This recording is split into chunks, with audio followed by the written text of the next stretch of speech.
Ya, terima kasih Pak Ede. Alhamdulillah, Dewan Terhormat ada Pak Rahmat Santika di sini, ada Bu Dekan, Bu Agustin, ada Pak Diki ini sudah lama nggak ketemu, ya cukup panjang saya dengan Pak Diki di Pusat Kerjasama Negeri. Bapak Ibu sekalian, saya terima kasih diberi kesempatan untuk menyampaikan. Jadi materi ini menarik, menantang bagi kita semua. Saya selaku anggota Dewan Pakarnya IAKMI nih, jadi artinya Pak Ede minta saya jadi artinya menggeluti dengan lebih luas lagi dalam upaya serta masyarakat. Nah, judul pada hari ini emang diminta kesiapan masyarakat, jadi kita ada riset banyak sebenarnya, tapi dengan keterbatasan waktu saya coba akan mengambil beberapa poin untuk pelaksanaan ini ya. Ya next. Nah, ini jadi kita bisa melihat bahwa saya mengambil data update tanggal 31 Mei. Di sini sebenarnya bagaimana kesiapan masyarakat dalam kenormalan baru. Jadi ada tata normal baru, ada kenormalan baru. Saya coba ambil bahasa kenormalan baru. Berarti di sini kita lihat bahwa sudah dilakukan PSBB. Nah, PSBB ini sudah cukup lama dilaksanakan seperti di DKI. Kita akan berakhir tanggal 4 Juni ini, apakah diperpanjang nanti yang kelima. Nah, sehingga di dalam hal ini bagaimana relaksasi penerapan PSBB bisa dilakukan dengan menerapkan protokol kesehatan secara ketat.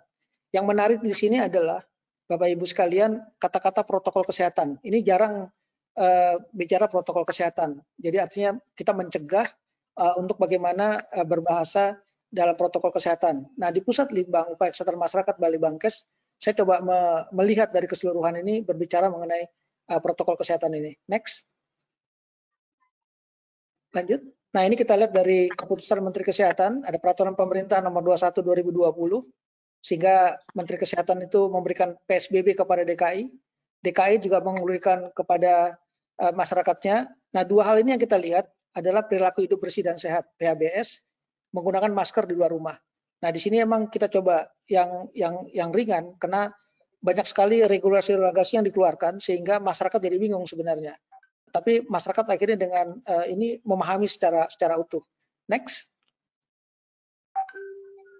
Ini kita lihat, jadi artinya di Pusat Upaya Kesejahteraan Masyarakat itu melakukan beberapa riset indikator kesehatan yang mencakup penilaian dan evaluasi pelaksanaan PSBB, peran sosial dan masyarakat, perilaku hidup bersih dan sehat, terutama CTPS di sini, cuci tangan pakai sabun, pemetaan risiko penurunan di DKI, terkait COVID juga di sini kita lihat dampak terhadap kesehatan jiwa di masyarakat. Nah, ini sudah dilakukan bulan Maret ini. Next. Sehingga next. Nah, sehingga kita punya 10 riset sebenarnya. Dari ini ada PSP di sini bisa kita melihat. Nah, ini satu modal dasar yang sebenarnya bisa kita lihat bagaimana pergerakan-pergerakan yang sangat singkat yang harus kita lakukan. Yang nomor 3 ini yang sebenarnya nanti akan saya coba determinan sosial perilaku terkait pembatasan sosial berskala besar. Jadi kalau misalnya PSBB sekarang ini bisa menekan kematian, artinya menekan kematian di sini, tapi yang positif juga masih terus ada. Jadi artinya sebenarnya dikatakan berhasil dia. Nah, kalau misalnya ini di pasca PSBB diangkat, nanti kita lihat hal apa yang menjadi penguatan itu. Dan beberapa pengetahuan dan sikap perilaku ini kita coba angkat. Next. Nah, ini next saja. Nah, ini kita lihat. Jadi ada survei yang namanya kita lakukan menganalisis determinan sosial dan perilaku masyarakat terhadap PSBB. Ya, di sini emang kita melihat menggunakan survei daring. Jadi atas selama 4 hari menggunakan Google Form yang di-share melalui sosial media. Kita tidak bisa berhubungan dengan masyarakat, jadi kita melalui metode. Nah, keterbatasan di sini emang kita lihat, jadi sehingga responden lebih banyak terdistribusi pada kelompok tertentu saja. Nah, di sini emang kita bisa dikatakan sebagai bias seleksi. Nah, ini ada satu keterbatasan dalam risetnya ini. Next. Nah, kita lihat di sini karakteristik yang jumlah respondennya 839 yang ada di Jabodetabek. Kita lihat Kabupaten Bogor itu 11,5%, Jakarta ada 24%. Jadi bisa menggambarkan bagaimana Jabodetabek. Nah, usia yang menggunakan jenis kelamin lebih banyak perempuan. Nah, menarik di sini. Jadi artinya yang mengikuti dari Google Form ini mengisi ini di dalam surveinya ini, kita melihat bagaimana jenis kelamin. Terus pekerjaannya kita bisa melihat pekerjaan dengan penghasilan yang tetap, pekerjaan penghasilan tidak tetap, tidak bekerja, dan ini bisa melihat. Nah, pendidikan yang dilihat yang terjadi di sini kita lihat adalah SMA yang 19% dan perguruan tinggi. Jadi artinya kalau kita lihat di televisi yang selama ini menolak, ada stigma segala macam, mereka takut, itu emang tidak terjangkau sebenarnya. Dari survei ini mereka tidak mungkin kesulitan di dalam mengisi di sini. Next. Nah, jadi akhirnya kita bisa melihat determinan perilaku patuh PSBB di sini ada beberapa variabel. Ada persepsi PSBB itu sendiri, ada modal sosial, jadi ada kepercayaan sebenarnya kepada tokoh-tokoh masyarakat setempat, ya, ketahanan mereka itu modal sosial yang kita lihat, jenis kelamin dan wilayah tinggal. Jadi kalau kita lihat responden persepsi kurang baik terhadap PSBB cenderung 4,3 kali memiliki perilaku tidak patuh PSBB. Ya emang masih di bawah 2 ya. Jadi artinya kalau 2 di atas itu sangat bermakna oleh karena jumlah sampling yang gitu besar yang kita ambil dibandingkan responden memiliki yang baik terhadap PSBB. Nah, lingkungan masyarakat model sosial yang lemah 1,59 kali mereka tidak patuh PSBB, ya. Jadi mereka tidak percaya, ya. Jadi ada modal sosialnya ketidakpercayaan dari masyarakat dan juga responden laki-laki ini yang sering melanggar aturan PSBB, ya. Dan juga yang tinggal di kabupaten itu 1,46 kali tidak patuh pada PSBB. Nah, ini determinan perilaku terhadap PSBB. Jadi sehingga kalau misalnya nanti diberlakukan PSBB ini yang ini juga kan karena apa?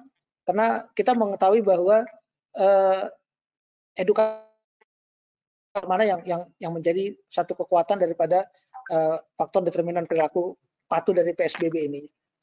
Next.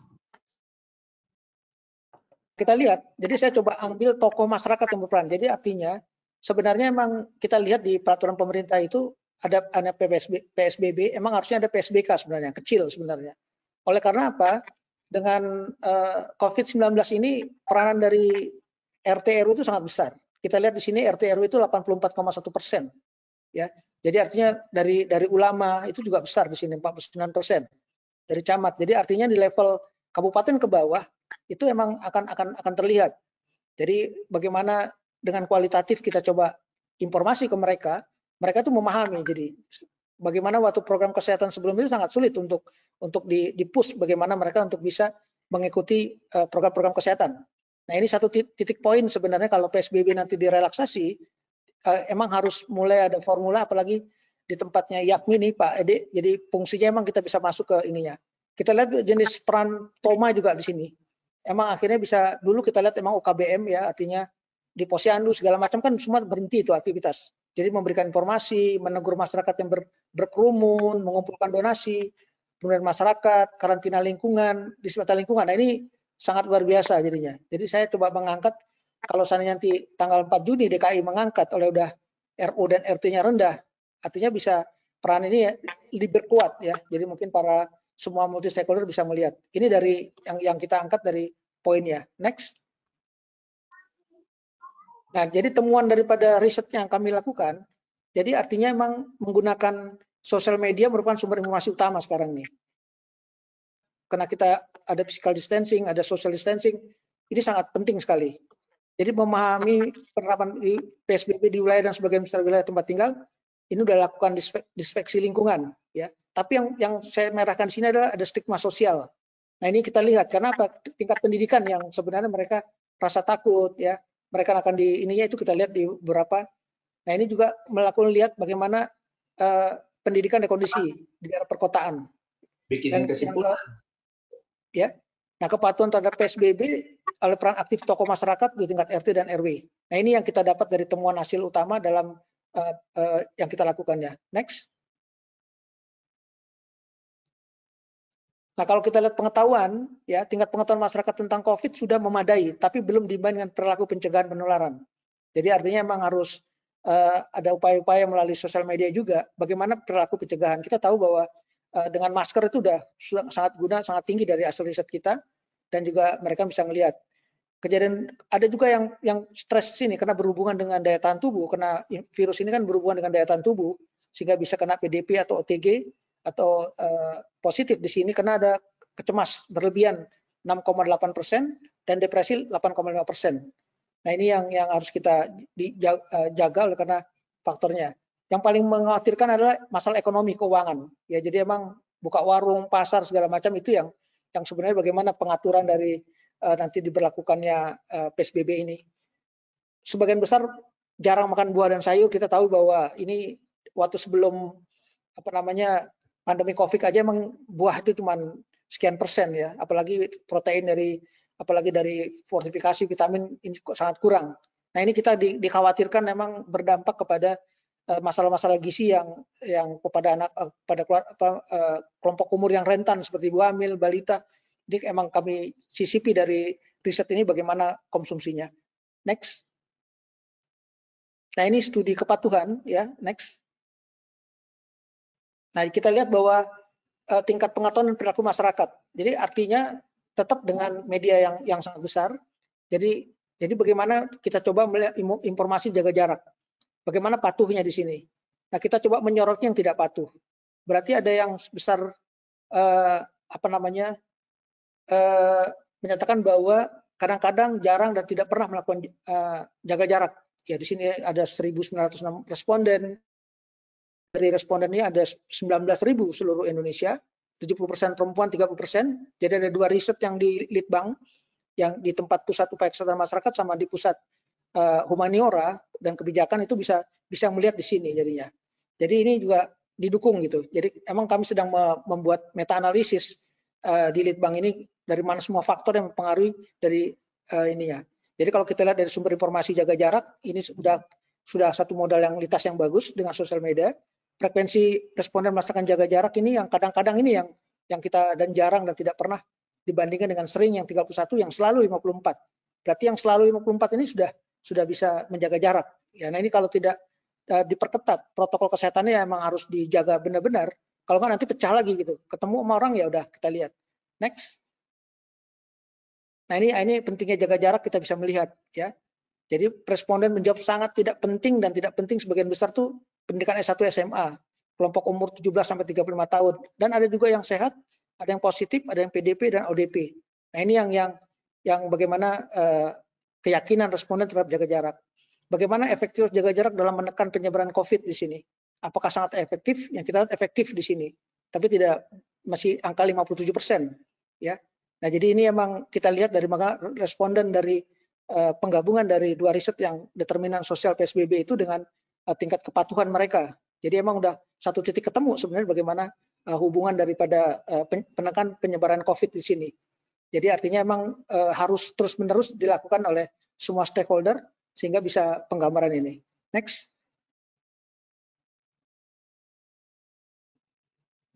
Nah ini kalau kita lihat kepatuhan dibagi 3 dengan jarak dengan PBS. Jadi ada physical distancing sama ada perilaku hidup bersih dan sehat dari PP yang dikeluarkan oleh pemerintah di sini. Itu bisa kita lihat bagaimana yang rendah di sini yang jaga jarak yang rendah dan juga yang PHBS di sini cukup lumayan. Nah, sedang dan tinggi artinya mereka sudah mampu untuk menerapkan protokol kesehatan ya. Jadi kalau kita hubungan kepatuhan rendah, jaga jarak, PBS dan karakteristik ini bisa kita lihat bagaimana variatifnya mereka gitu. Ya, jadi artinya jenis kelamin ya masih tetap didominir oleh perempuan di sini kepatuhan jaga jarak dengan PBS dan karakteristik ya. Nah, dibandingkan dengan umur kita lihat di sini juga dari kelompok-kelompok mana yang terlihat. Ya jadi emang kelompok umur yang paling muda di sini emang mereka melanggar lah. Artinya untuk dengan PHBS dengan jaga jarak. Jadi ada hubungan yang melihat bagaimana mereka itu harus patuh ya dalam jaga jarak, PHBS dan karakteristik pada responden. Nah ini yang menarik di sini yang kelompoknya rendah. Jadi artinya kita coba menyoroti yang kelompok rendah, bagaimana kepatuhannya dari jenis kelamin, umur, pendidikan, pekerjaan dan status terhadap COVID-nya ini gitu. Nah jadi sehingga nanti dalam relaksasi PSBB ini juga udah di PSBK tadi udah bisa mengerucut untuk advokasi ke mereka bagaimana mereka untuk memperhatikan itu. Next. Nah jadi sehingga kita lihat bagaimana yang paling menarik di sini perilaku responden kita bertemu dengan orang. Ya emang di sini emang sudah sesuai dengan protokol kesehatan, tidak melakukan kontak fisik apapun ya. Emang selama ini masih work from home, tapi kalau nanti udah di relaksasi PSBB, nah ini harus bisa dijaga kondisinya. Salam tanpa bersentuhan, sini sudah ada aturannya, tapi masih beberapa yang berjabat tangan, berpelukan, cium pipi kiri kanan, cium tangan, nah ini masih terlihat ininya.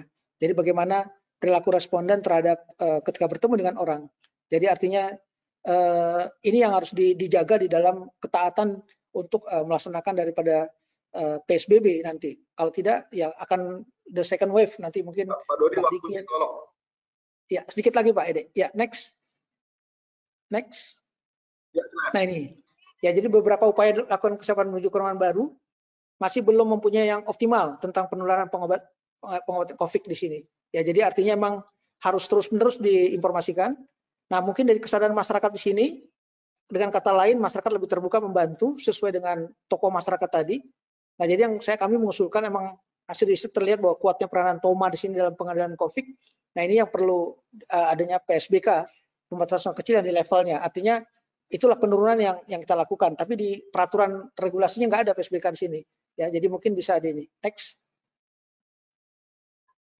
Nah, ini ada pengawalan dari Kemendagri yang bagus sekali, yang dapat pedoman yang dilakukan oleh oleh Kementerian Dalam Negeri terhadap ASN. Jadi sehingga indikator-indikator ini bisa kita lihat, ya. Jadi tahapan pelonggaran PSBB dan masyarakat ini bisa kita lihat. Jadi riset yang kita lakukan nanti Pak Ede, ya dengan saya ada diskusi kita tadi di WA kita Pak, bisa kita bangun lagi nanti Pak bersama antara Litbang dengan IAKMI dengan pakar-pakar lain, kita bisa mendalami ini yang sudah dikeluarkan oleh Kemendagri. Karena kan ini kan nasional, ya. Berarti sampai ke level di desa-desa di seluruh Indonesia. Demikian Pak Ede yang dapat saya sampaikan, mungkin ini yang dapat kami informasikan, ya. Banyak riset yang di tempat kami karena waktu terbatas. Demikian, Assalamualaikum warahmatullahi wabarakatuh. Ya.